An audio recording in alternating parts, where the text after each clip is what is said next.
webinar pertamanya ini?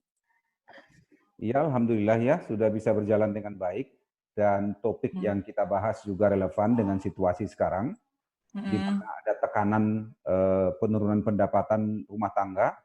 Kemudian dengan tekanan penurunan pendapatan itu, dua narasumber kita, ibu-ibu, Ibu Nela dan Ibu Yeni, itu bisa menceritakan bagaimana seharusnya kita mengatur pengelolaan keuangan rumah tangga untuk menyiasati keadaan yang sedang kita hadapi sekarang, kecenderungan berkurangnya pendapatan.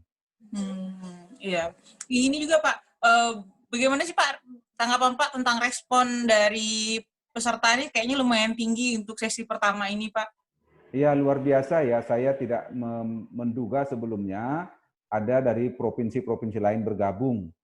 Saya kira kemarin waktu kita rancang rencana kegiatan ini, mungkin se-Kalimantan Barat lah paling-paling yang dominan Kota Pontianak.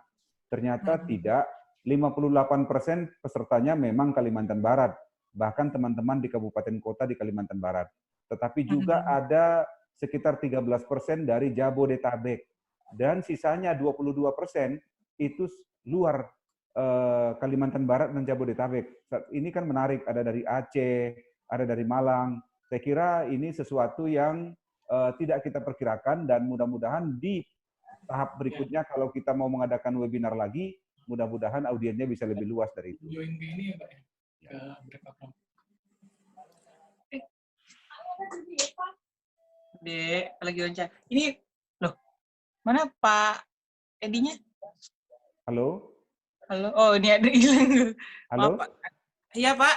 Iya. Ini Pak, untuk harapan ke depannya Pak, untuk event-event seperti ini, apakah mungkin, pasti kan tadi sudah disampaikan oleh pembawa acara bakal ada event-event seperti ini selanjutnya selama pandemi ini. Bagaimana harapan Bapak untuk ke depannya Pak? Iya, Iluni UI ini kan ada bukan untuk pengurusnya, tetapi dimaksudkan untuk memberi manfaat kehadiran alumni-alumni UI di tengah-tengah masyarakat.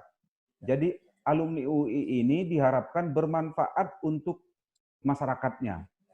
Oleh karena itu kita akan hadir saat ini situasi pandemi COVID-19. Kita tahu kita semua dalam kesulitan. Tenaga-tenaga medis kita berperang di garda terdepan untuk bisa mengatasi situasi ini. Pada tahapan yang kemarin-kemarin itu, di awal-awal pandemi ini mulai masuk di Kalimantan Barat, kita mengumpulkan dana dari berbagai alumni di Kalimantan Barat, lalu kita coba memanfaatkan dana itu untuk mendistribusikan kebutuhan-kebutuhan dari tenaga medis kita di garda depan. Sebagian di antara dana itu kita gunakan juga untuk membantu masyarakat yang terdampak karena ekonominya sangat terganggu. Itu yang kita lakukan di awal-awal. Saat ini kita coba lakukan hal lain, mengedukasi rumah tangga yang terdampak akibat COVID-19. Kita tahu semua seperti yang saya katakan di awal, pendapatan kita sedang menurun. Oleh karena itu kita perlu jeli dalam belanja. Pengelolaan keuangan rumah tangga menjadi penting sekali supaya kita atur sedemikian rupa, napas kita menjadi agak panjang sampai COVID ini betul-betul berakhir. Di luar itu sebetulnya ada celah-celah juga dalam situasi yang sulit. Biasanya juga ada peluang untuk mendapatkan tambahan pendapatan. Saya tahu ada ibu-ibu yang berubah tiba-tiba memproduksi masker, ya. Ada warung kopi yang berubah tiba-tiba menjadi memproduksi alat pelindung diri. Ini kan celah-celah yang mereka bisa lihat celah itu, lalu mereka masuk memanfaatkannya. Warung kopi itu tadinya 6 karyawannya, tiba-tiba nggak ada yang nganggur, malah kekurangan karena peningkatan permintaannya terus terjadi. Demikian juga ibu-ibu yang tadinya hanya santai saja menunggu pendapatan dari suami, tapi melihat peluang ini, dia memproduksi masker, tiba-tiba menjadi ada tambahan penghasilan. Jadi saya kira kita hari ini bicara dari dua sisi, manajemen pengelolaan keuangan di sisi belanja, dan manajemen pengelolaan keuangan bagaimana celah bisa dimanfaatkan untuk menambah pendapatan. Baik Pak. Terima kasih banyak Pak atas waktunya untuk wawancaranya. Ya. Nanti kalau saya mungkin kalau untuk nama lengkap dan jabatan bisa nanti saya tanyakan ke Pak Dharma supaya tidak salah tulisan Pak. Oke, saya bisa out ya? Ya Pak, terima kasih Pak. Makasih, makasih. Ya, silakan Mbak. Ini udah ada Ibu Yeni Kamtono yang udah bergabung di Breakout Room. Ini udah ada teman-teman dari Tribun dan Pontianak Pos ya. Silakan. Oke. Assalamualaikum. Selamat siang, Made. Selamat siang, Bu. Mas Dharma. Ya, selamat siang. Gimana Mbak Made? Ini Bu, kan banyak banget nih saran-saran dari Ibu untuk mulai usaha baru. Ya, kucing lihat, maaf Bu, ada kucing saya lewat. Jadi kalau untuk mereka ini memulai usaha sendiri kan secara baru, kadang beberapa orang mikir, saya usaha apa ya, masih bingung. Kira-kira tuh usahanya untuk pemula tuh seperti apa sih Bu bagusnya? Yang pasti tips dari saya tuh tadi, pertama vision kita kemana ya, vision kita kemana. Yang kemudian yang kedua, pilihlah bisnis atau bisnis yang betul-betul modalnya nggak banyak gitu, karena kita tahu kondisi kita sekarang seperti ini ya.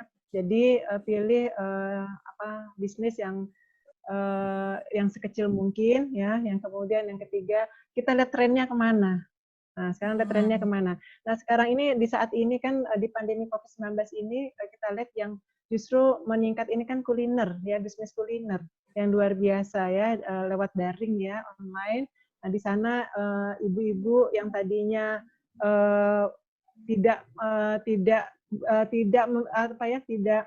terpikir dia akan menjadi misalnya membuat sendiri atau hanya dia reseller saja ya, tapi ini bisa dia lakukan gitu loh di saat pandemi COVID-19 ini. Jadi selain dia mungkin bisa membuat sendiri, menjual lewat online, atau mereka reseller saja gitu. Nah, ini peluang-peluang seperti ini yang harus diambil oleh ibu-ibu di zaman pandemi COVID-19 ini. Bisa Bu, kalau bisnis ini kemudian setelah pandemi menjadi panjang, mungkin malah menjadi lebih baik ya Bu ya? Janganlah. Pandemi COVID-19 jangan diperpanjang. Bukan pandemiknya Bu, tapi bisnisnya diperpanjang setelah pandemi. Nah, makanya adanya pandemi COVID-19 ini ada satu sisi yang positif yang bisa kita ambil ya. Sisi positifnya di mana tadinya kita misalnya biasanya hanya membeli saja, apalagi di bulan Ramadan ini bisa kan kita atau beli aja di pasar Juanda, beli aja di toko ini gitu. Nah, tapi ternyata sekarang supaya kita bisa menghemat ya, nah itu bisa kita lakukan sendiri, buat sendiri. Kemudian kalau misalkan ternyata disukai sama teman, atau kita bisa menjual lewat online gitu loh. Nah, ini memberikan peluang yang luar biasa kepada kita semua gitu. Iya. Ini mau nanya nggak Kak Siti? Mau nanya. Silakan. Ya Neta, Bu, mungkin nggak sih dari PKK gitu untuk membantu para ibu rumah tangga yang dia ingin mengakses permodalan gitu Bu untuk memulai usahanya di tengah pandemi seperti ini? Atau dari mana gitu untuk mendapatkan permodalan gitu Bu?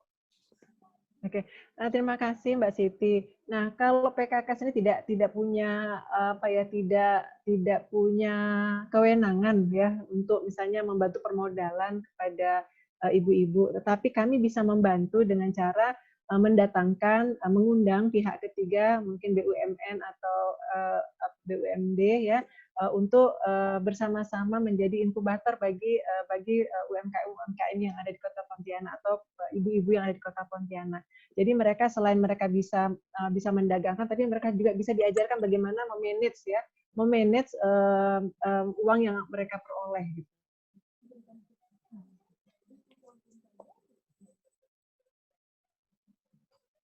Ya Mbak Siti. Mbak Siti. Mbak Sitinya halo mana Mbak nih? Siti. Mbak Siti, koneksi jaringan kayaknya. Oh, dia nge-mute anunya Bu. Oh iya. Di mute Mbak.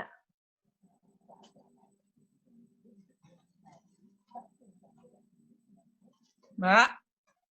Dia mau nanya, aku lupa jadi.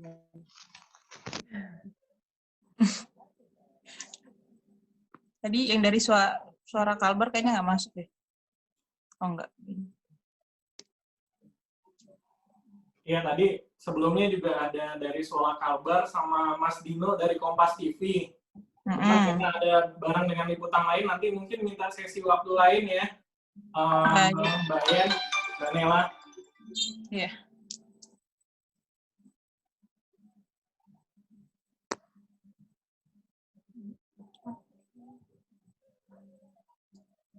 Kak Siti. Mungkin Mbak Nela, mungkin Mbak Mada ada pertanyaan untuk Mbak Nela atau gimana? Iya. Ya, Bu, boleh untuk Ibu Nela. Ini Bu, terkait untuk usaha, kan usaha ini kan pasti baru-baru itu kan, gimana sih Bu kalau untuk memanage supaya ketika kita memulai usaha itu nantinya malah tidak kehilangan, kan pasti ada keuntungan. Kadang orang-orang buka usaha itu untungnya itu malah nggak tahu ini untungnya seberapa gitu Bu, untuk memanage pengaturannya itu biar bagaimana Bu? Ya, jadi untuk hal-hal seperti itu harus ditertibkan sistem pencatatan pembukuan yang dinamakan dengan akuntansi, ya. Karena akuntansi itu mengatur, misalnya nih, kalau ada usaha kita harus memisahkan mana yang aset uang ya, sederhana aja, uang perusahaan dengan uang pribadi, ya kan? Nah, pengeluaran itu untuk pengeluaran usaha dengan pengeluaran untuk pribadi. Ini. Dan kemudian pencatatan akuntansi juga harus dilihat, harus ditertibkan. Artinya setiap pengeluaran-pengeluaran untuk usaha itu harus dicatat dengan rapi, dipisah dengan pembukuan untuk pribadi, keluarga. Yang membuat usaha kecil gagal itu karena tidak tertib di dalam pencatatan pembukuan. Sehingga mereka tidak tahu sebenarnya usaha ini untung atau rugi sih, gitu ya. Karena memang karena ternyata punya usaha, ternyata uangnya itu dipakai ya, diputarin misalnya untuk dipakai untuk keperluan pribadi. Ini udah salah. Jadi kalau dia tertib usaha, dia tahu ini mana yang uang usaha, mana yang untuk uang perusahaan. Sementara itu kemudian ada lagi yang terkait dengan penjualan ya, untuk pemasaran gitu ya.